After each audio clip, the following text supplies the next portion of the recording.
Good morning, everybody, and I just got an interesting email that I want to share with you guys because it gave me a perfect idea for this episode. So it says, "Hey Peter, my son and I really like your hiking/drone videos. Thanks. It's really cool seeing things from an all-new perspective. We are gadget junkies too and are thinking about getting our first drone. We do a lot of hiking, fishing, camping, and it would be cool to take a drone along with us to record stuff. We've seen a lot of hype about the new DJI Spark. What do you think about it? Is it all BS gimmicks? Is the camera any good? Is the cheaper version at Best Buy worth it? How does it perform? And would it make a good first drone? If not, what do you recommend? Thanks and keep up the good stuff. Paul and Marcus." Well guys, to be honest, I don't have a Spark and I haven't played with one yet, but there's only one way to find out.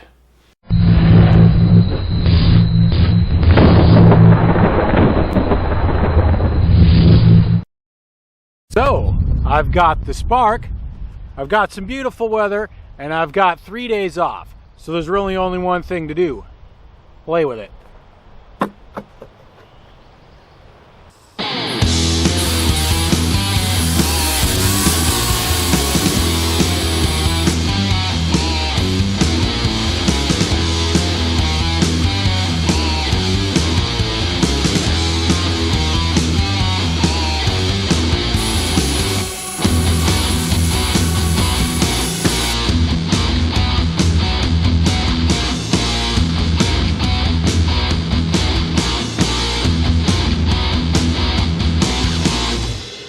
The Spark is small, really small, but don't let it fool you.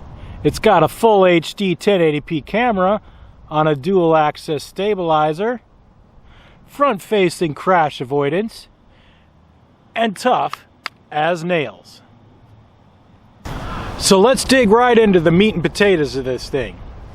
If you walked into your local retailer right now, you could buy this drone on its own for $500. You get just the drone, a battery, and a couple charger cables. And you have to use your cell phone to control it. Now, you have these on-screen control sticks, and I've used those before with the Dobby, and I was not impressed. It was laggy, it always disconnect, it really sucked.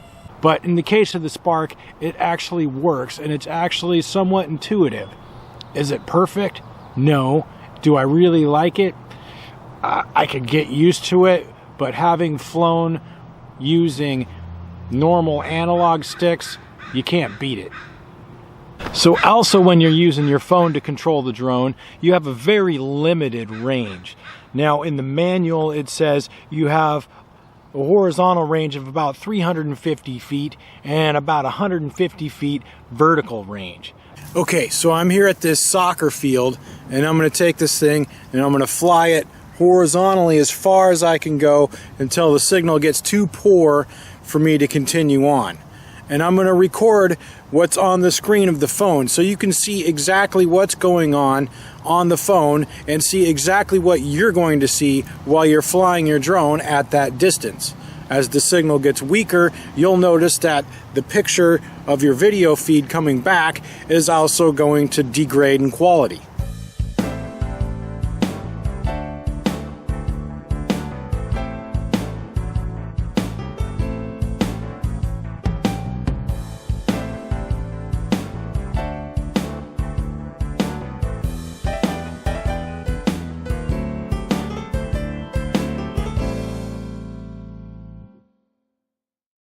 Okay, so it's actually going to lock me out at about 326 feet, which is actually a good thing, so you don't get into trouble.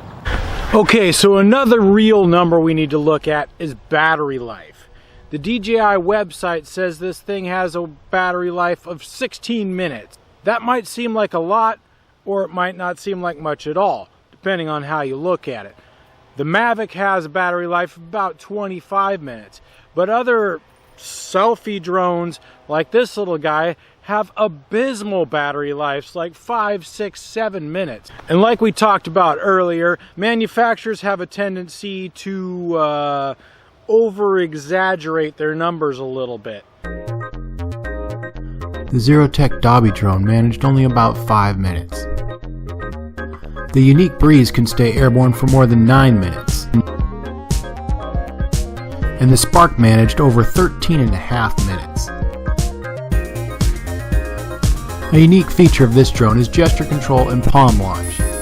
Tap the power button twice, the drone will scan your face and then take off right out of your hand. Put your palm out like this and the drone will begin tracking it, and you can position the drone up, down, left, or right.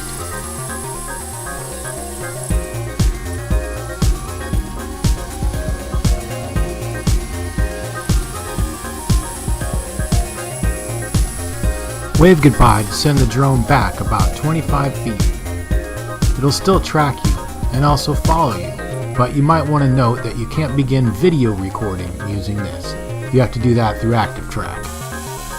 The idea here is to use your hands to position your drone for the perfect selfie. However, sometimes the hand gestures were a little finicky. You could leave your cell phone in your pocket. But as an experienced photographer, I would prefer to frame the shot myself, because the drone will center your subject in the picture every time.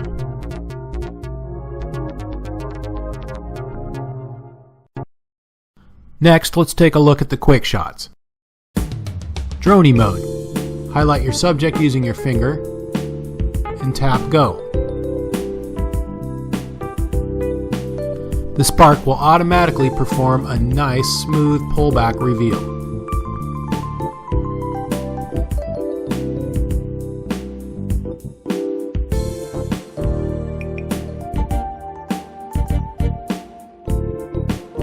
Next is Rocket Shot.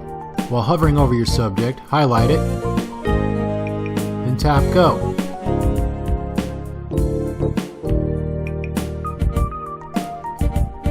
The drone will go straight up, giving a nice bird's eye pull-away reveal. It would be cool, however, if you could have the option to add in a little bit of rotation. Circle mode. Again, highlight your subject and select Circle. Now this is supposed to perform a nice 360 rotation around your subject, but every time I tried it, I had the same result. When it went behind me, it would lose tracking. Active Track on the Spark works a lot like it does on the Phantom series and the Mavic. Highlight your subject and hit Go, and the drone will automatically start tracking you. This is a sweet feature for hikers, skaters, skiers, and all kinds of other action sports. You can use the slider bar to add rotation either clockwise or counterclockwise and orbit around your subject. I really love this feature.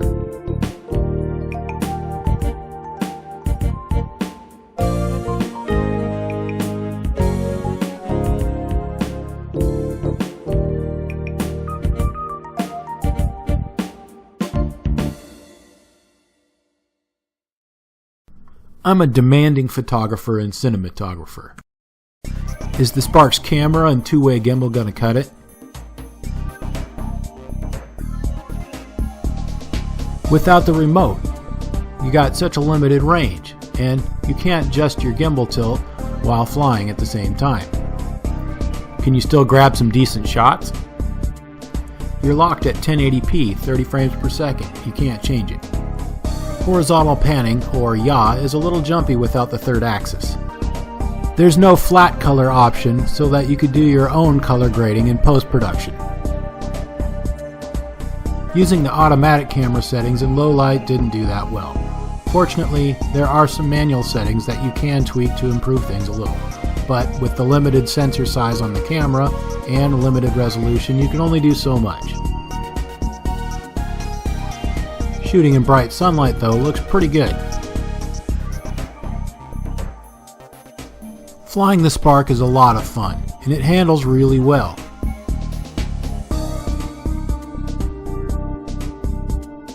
It was pretty stable even in a stiff wind.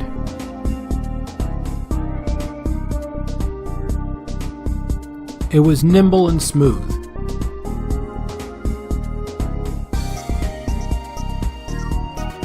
With your speed limited to 4 miles per hour without a controller, it's pretty easy to handle.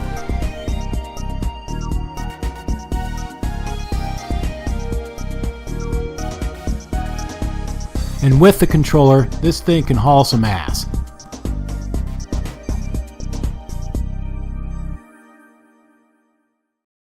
There's no doubt the Spark is going to gain a lot of attention from beginners. Front-facing crash avoidance will help save you from crashes, especially your subject.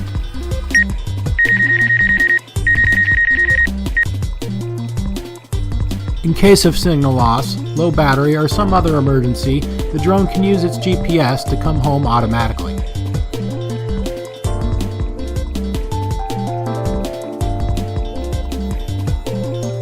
The downward sensors will help it land safely.